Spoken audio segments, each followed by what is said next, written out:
Hi everyone and welcome for this tutorial how to paint the scenery for Necromunda by Games Workshop.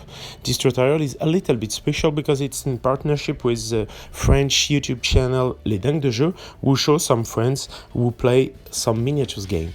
So in this case I'm a part of this channel. Sometimes I go to play with Pierre and I want to help the guy to paint the whole scenery from the first box. So you are going to see we are going to paint all the sets for one box in 5 hours. So he helped me and I'm going to show you how we proceed to paint some different scenery.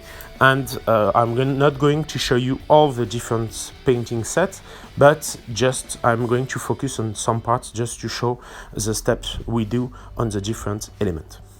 So after this long introduction, I start by using airbrush and push some gray on all the wall parts, so the parts who are inside the different metallic elements. It's going to create two different kind of elements, and it's pretty important to have better immersion into the game.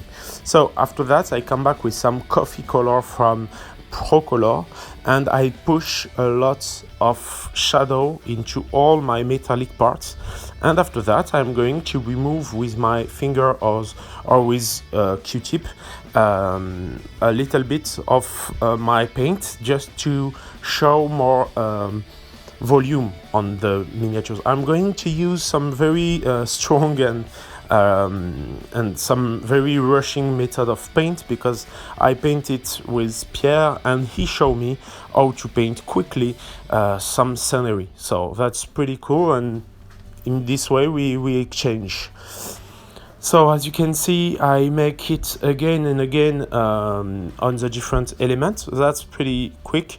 As I explained, we paint in totality the first box with all the elements in one night, so 4 or 5 hours, and we are 2 people on this. So now I come back with some orange pigment.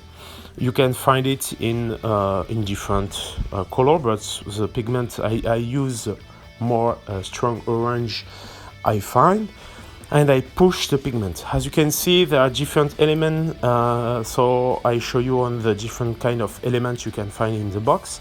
It's pretty brutal. It's very not my a classical way to paint, but it was pretty cool to do.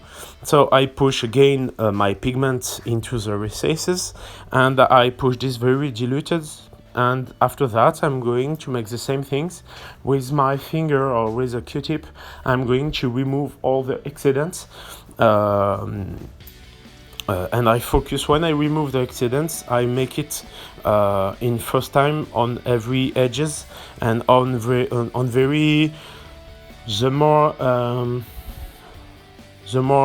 the surfaces who are going to give more volume on the different parts. Now I come back with a little bit green. I use some very strong and light green on all the bottom. I use all the color. Pierre explained to me what kind of color use to be to fit with their different scenery he already paints. So once again, you can see that on the YouTube channel of les Dingues de Jeu. So I remove the excedent with my finger once again, and after I am going to come back with some mood green, with some very light green, just to push more highlights into the recesses from the bottom.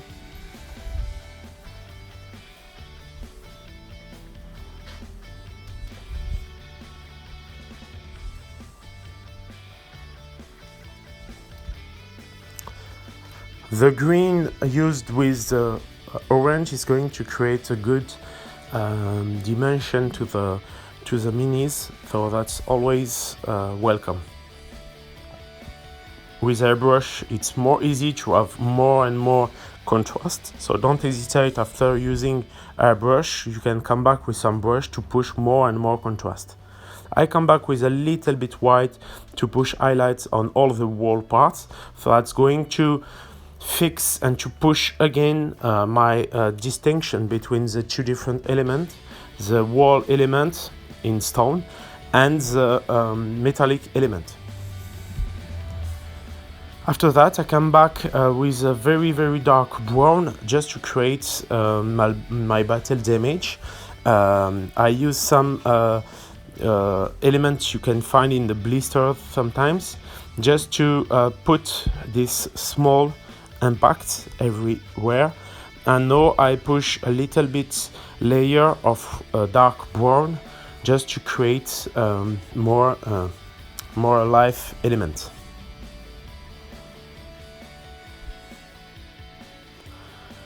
As you can see, my hand is pretty dirty, but don't when you are going to paint this kind of elements, that's always necessary.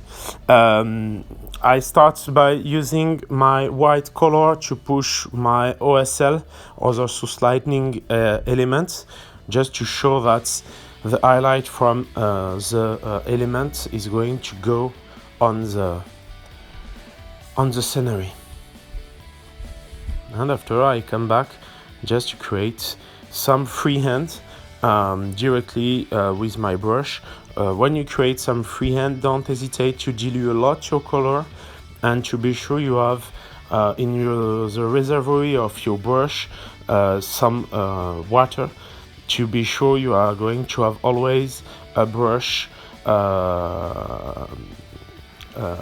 with some humidity, and you are not going to have some kind of dry brush.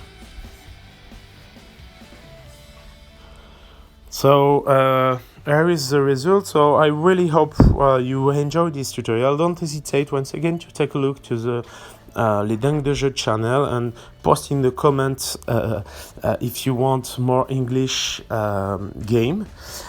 Don't hesitate, by the way, to like the tutorial and to push a comment and to show this kind of tutorial or your English friend.